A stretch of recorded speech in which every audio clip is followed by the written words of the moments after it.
IMF का एक 3 members mission Pakistan के दौरे पे है और अदलिया और इलेक्शन कमीशन समेत कई मुख्तलिफ इदारों के सरबराहान से मुलाकातें कर रहा है। इस डेलीगेशन ने मंगल के रोज़ चीफ जस्टिस ऑफ पाकिस्तान से मुलाकात की और आज भी कई इदारों के सरबराहान से मुलाकातें करनी बाकी हैं। इस खबर पे काफ़ी डिस्कशंस हो रही हैं और तासुर ये जा रहा है कि शायद अब IMF हमारे इंस्टीट्यूशंस में भी मॉनिटरिंग कर रहा है और इंटरवीन कर रहा है। गवर्नमेंट के चंद इत्तेहादी और अपोजिशन इस दौरे पे सख्त तहफ़्फ़ुज़ात का इजहार कर रहे हैं। हमने इस पे थोड़ी सी रिसर्च की जो आपके सामने रखते हैं। हकीकत ये है कि 2018 से IMF के एग्जीक्यूटिव बोर्ड ने ये डिसीजन लिया था कि जो कंट्रीज़ भी उससे कर्ज लेते हैं उनकी मॉनिटरिंग को गवर्नेंस फ्रेमवर्क्स तक बढ़ाया जाएगा। यानी उस मुल्क में प्रॉपर्टी एंड कॉन्ट्रैक्चुअल राइट्स कैसे काम करते हैं, अदलिया उनको कैसे सपोर्ट करती है, जो लोग बाहर से आके इन्वेस्टमेंट करना चाहते हैं वो लीगली कैसे सिक्योर हैं, और कैसे फ्रेमवर्क्स बनाने की ज़रूरत है कि कर्ज के लिए ली गई रकम करप्शन का शिकार ना हो और अकाउंटेबिलिटी के ज़रिए इदारों की सलाहियत में इजाफा किया जाए। लिहाजा इस पर्टिकुलर मिशन का मकसद है to conduct a governance and corruption diagnostic assessment of Pakistan. इस मिशन की रिपोर्ट के मुताबिक ही मार्च में बोर्ड फाइनल रिव्यू करेगा, अपनी असेसमेंट रिपोर्ट बनाएगा, जिसकी बुनियाद पर फिर कर्ज की अगली इंस्टॉलमेंट दी जाएगी। लिहाजा अदालती और रेगुलेटरी मैकेनिज़्म का जायज़ा लेना इस वक्त हम जिस कर्ज प्रोग्राम में हैं उसका हिस्सा है और पाकिस्तान इसका 2018 से सिग्नेटरी है।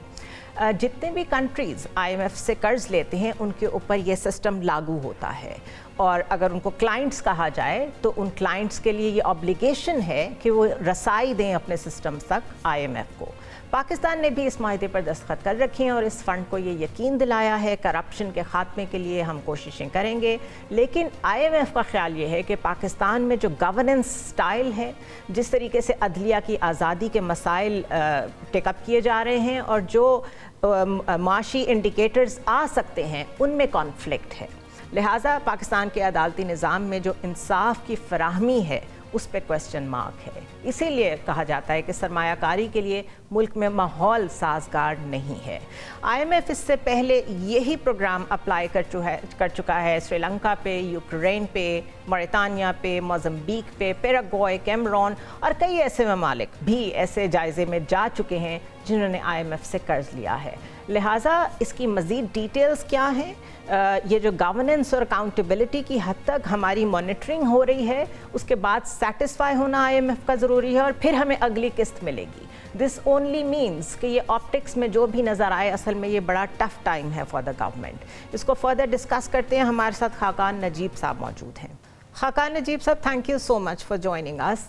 ये बताइए कि इस वक्त जो डिस्कशन हो रही है मीडिया में और काफ़ी लोग उस पर बड़ी रिजर्वेशन भी शो कर रहे हैं, दैट इज़ कि जो इस वक्त रिव्यू मिशन आया हुआ है IMF का वो हमारे इंस्टीट्यूट्स के सरबराहान से क्यों मिल रहा है। फॉर एग्ज़ाम्पल चीफ जस्टिस से उन्होंने मुलाकात की, आज भी कई इदारे के लोगों से वो मिल रहे हैं। According to my information this is happening since 2018 क्योंकि उन्होंने जो अपना दायरा कार है एग्जीक्यूटिव बोर्ड ने वो बढ़ाया कि हम गवर्नेंस के फ्रेमवर्क्स को भी मॉनिटर करेंगे और आपका जो इंडेक्स है ट्रांसपेरेंसी का, आपका जो अकाउंटेबिलिटी का मैकेनिज़्म है हम उसको भी मॉनिटर करेंगे ताकि जो स्पिलेजेस होती हैं या जो हर दफ़ा आप हमसे कर्ज ले लेते हैं और मामलात वहीं के वहीं रहते हैं हम उनके ऊपर भी नज़र रख सकें, स्ट्रक्चरल रिफॉर्म्स में भी आपकी हेल्प कर सकें। क्या ये उसी के तहत हो रहा है या दिस इज़ समथिंग डिफरेंट? बिस्मिल्लाहिर्रहमानिर्रहीम। सो ज़ुनैरा साहिबा, let me try and explain this. 2024 के सितंबर में एक डॉक्यूमेंट पाकिस्तान और IMF का साइन हुआ, उसको कहते हैं memorandum of economic and financial policies, जिसकी बोर्ड अप्रूवल हुई। इसमें एक स्ट्रक्चरल बेंचमार्क है जो 2025 जुलाई में कंप्लीट होना है। इस पे मैंने एक ट्वीट भी कुछ अर्सा पहले इसीलिए किया था लोगों को क्लैरिटी देने के लिए। पाकिस्तान ने ये एग्री किया कि एक governance and corruption diagnostic Pakistan का IMF का एक टेक्निकल असिस्टेंस मिशन करेगा। वो टेक्निकल असिस्टेंस मिशन पाकिस्तान में है इस वक्त और वो यही काम कर रहा है। और फिर उस स्ट्रक्चरल बेंचमार्क के तहत, स्ट्रक्चरल बेंचमार्क एक प्रेसिडेंस लेता है बाकी बेंचमार्क से, आप ऐसे समझ लीजिए, यहाँ जो लिखाई होती है के तहत इसकी जो रिपोर्ट है वो छाप दी जाएगी अगले 2-4 महीने गुजार के जुलाई 2025 में। इसके तहत ये एक फ्रेमवर्क है जो कि जो आपकी आईएमएफ है उसने 2018 में फाइनलाइज किया था, और उसने कई मुल्कों का, श्रीलंका का लास्ट किया है, अफ्रीका क्या किया है, इसमें मोज़म्बिक क्या का चीजें किया है। जी, अफ्रीकन कंट्रीज, जी बिल्कुल आप सही कह रही हैं, मोज़म्बिक का किया है। सो इसमें क्या चीज़ें देखी जाती हैं, देखें इसमें ये देखा जाता है कंट्री के रेगुलेशन कैसे हैं, कंट्री की जो पाकिस्तान की ओवरसाइट है बैंकों की वो कैसी है, स्टेट बैंक की कारकर्दगी कैसी है, फिजिकल गवर्नेंस यानी कि मालियाती गवर्नेंस कैसी है, बजट प्रोसेस कैसा है ओवरऑल। फिर इसमें यह भी देखा जाता है कि रूल ऑफ लॉ की एप्लीकेबिलिटी है कैसी है, और आखिर में एंटी मनी लॉन्ड्रिंग जो है उसको देखा जाता है, और मार्केट रेगुलेशन ये को। स्कोप इन काफी चीजों वाइड हो गया है, इसका मतलब है 2018 से। तो क्या जो पिछली गवर्नमेंट थी, जब पीटीआई की गवर्नमेंट थी, तब भी ये मैकेनिज्म्स इसी तरह चल रहे थे, इसी तरह के रिव्यू विजिट्स हो रहे थे, इसी लेवल पे हो रहे थे, या ये इस दफा से स्टार्ट हुआ है प्रैक्टिकली? देखिए ये प्रैक्टिकली स्टार्ट इसलिए हुई, तब का जो MEFP जो डॉक्यूमेंट पाकिस्तान ने 2019 में साइन किया था, क्योंकि मैं खुद टेबल पे मौजूद था जब हमने ये डॉक्यूमेंट साइन किया था, तो उसमें ऐसी चीज नहीं थी कि हम गवर्नेंस मैकेनिज्म्स को इस तरह देखेंगे, कोई छोटी मोटी चीजें थी, पर उस फ्रेमवर्क में जो IMF का 2018 में जिसका इजरा हुआ, उसके अंडर ये रिपोर्ट बनवाना या पूरे इन चीजों पे 6 के 6 पे एक डायग्नोस्टिक करके एक रिफॉर्म रिपोर्ट लाना हिस्सा नहीं था। अब इसका इम्पैक्ट क्या है, दैट्स द मोस्ट इंपॉर्टेंट। अब तो ये चूंकि हमने एग्री कर लिया है, हो गया, अब अथॉरिटीज को क्या करना चाहिए, हाउ कैन वी हेल्प?